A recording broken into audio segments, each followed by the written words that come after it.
The European summer continues for the FIA World Touring Car Championship. We're just outside the Hungarian capital, Budapest, at the home of the Formula One Grand Prix, the Hungary Ring.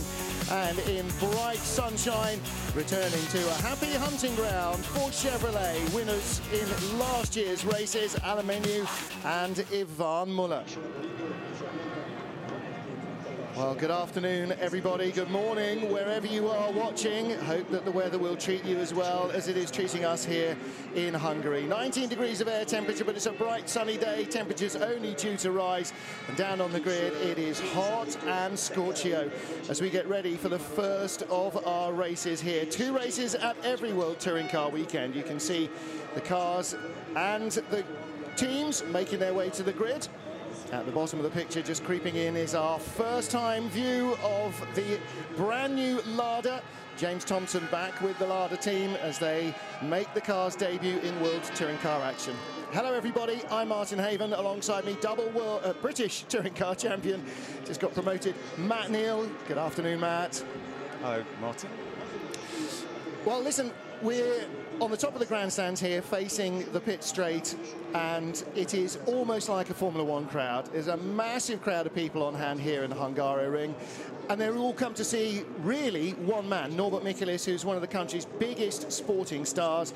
He was the Sports Personality of the Year last year in Hungary, and for all the people that are on the grid, there's 10 times as many in the grandstands waiting to see their hero take to the track. So that's a huge support for him, but it brings a degree of pressure as well to perform.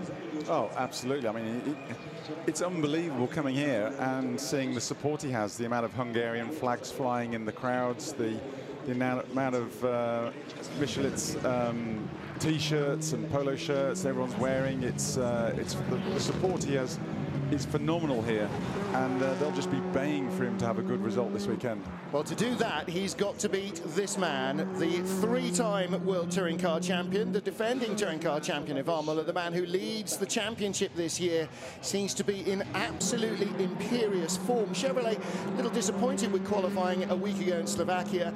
No such problems here, and they are 1, 2, 3 on the grid, and unsurprisingly, it's a little bit like putting money on Sebastian Vettel last year. That's the man you need to put your money on. He is producing the goods, isn't he? And that makes life tough for everybody, and especially if you're one of the other 2 Chevrolet drivers, Rob Huff, who starts alongside him in second, and Alain Menu, who starts behind him in third. They've got to beat the teammate, and they've got no machinery advantage. Yeah, we've got a fascinating battle between the 3 Chevy guys, and it's a real good internal wrangle, which Muller seems to be getting the upper hand of at the moment. But the one great thing we've got most weekends, and absolutely this weekend, is Tarquini in the Seat right in the mix, and he's a proper loose cannon on deck. He's very fast, very aggressive, and you know, he doesn't mind mixing it up because he knows he really hasn't got a chance at the championship overall, so he's going to hang it out every weekend he can. Well, we talked about the international field, not just different car manufacturers, but you spotted, Matt, on the grid.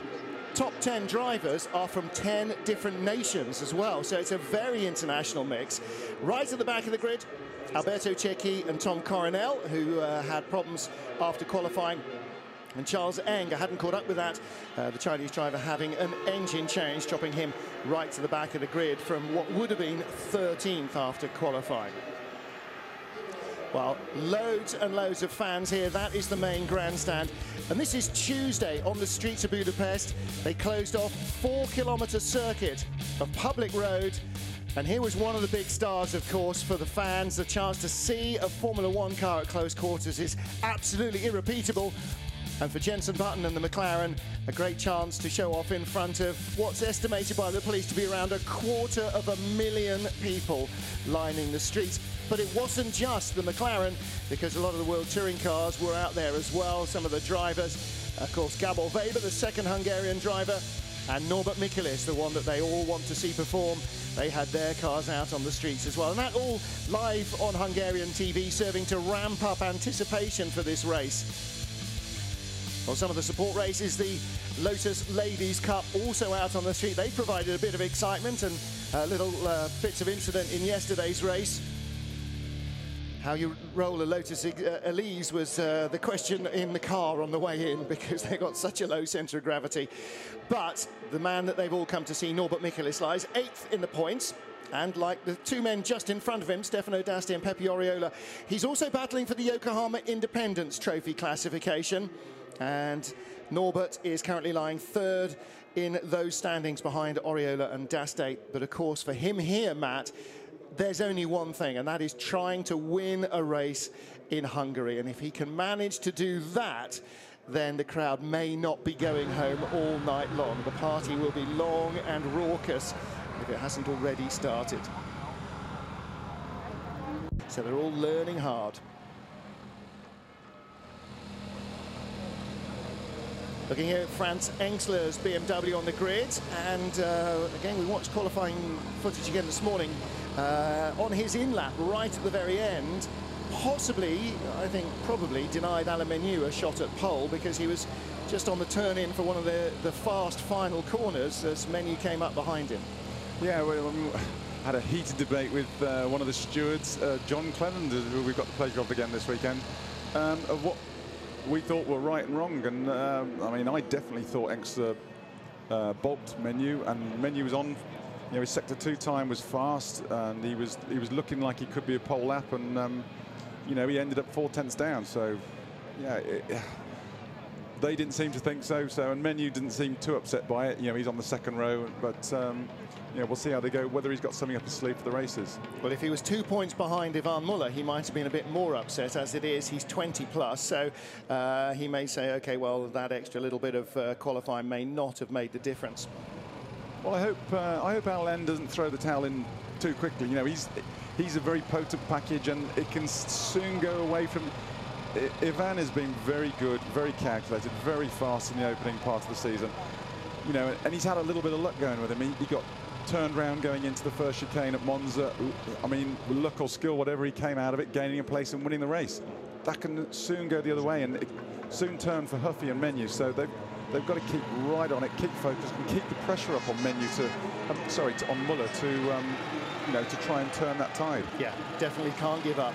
We just saw Daryl Young, 8th on the grid, great qualifying performance. I think that's his best in the special touring Seat Leon.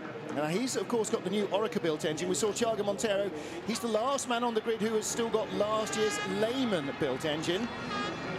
And there's a local hero. And listen, they can see him not just down on the grid, but on the massive Diamond Vision screens here in front, above the pit lane that the crowd are watching from the grandstands. They see the cameras zoom in on him, and that's going to happen all the way through the race. Wait till the action starts. Every time he comes past us, Matt, you're going to be having a tough time hearing yourself because of the crowd noise. If he gets taken off by a British driver or anything, or he doesn't finish the race, whatever, I'm locking myself in the commentary booth at the end of this run. So Norbert Michelis, well, he didn't get himself on the front couple of rows of the grid, because the 3 Chevys are pretty much always going to lock out the top 3 positions unless they have major dramas. Tarquini was 4th. And the best BMW, well, this is a real turnaround in form for Mehdi Benani, who honestly has struggled really over the last 18 months in this Pro Team BMW. Well, not always in the Pro Team BMW, but he has struggled a little to really get to grips with it. And where Tom Coronel, with all his experience, was 19th, Mehdi Benani was 5th. So something somewhere, no matter what the Royal Motorsport guys have looked at in Coronel's car, something somewhere is definitely not right with it, because Tom, by his own admission, muffed his first lap, but his second one, he said, was a good lap. He looked down at the lap time and just couldn't believe how slow it was. Benani somehow found the pace. Michelis found the pace. They're on row 3. In front of them, though, the best starter at a rolling start I think I've ever seen, Gabriele Tarquini, and standing starts as well. He can often outstart the BMWs. And he is going to be the thorn in the side of Chevrolet, isn't he? He is the man, as he said after qualifying, I'm not playing for the championship now.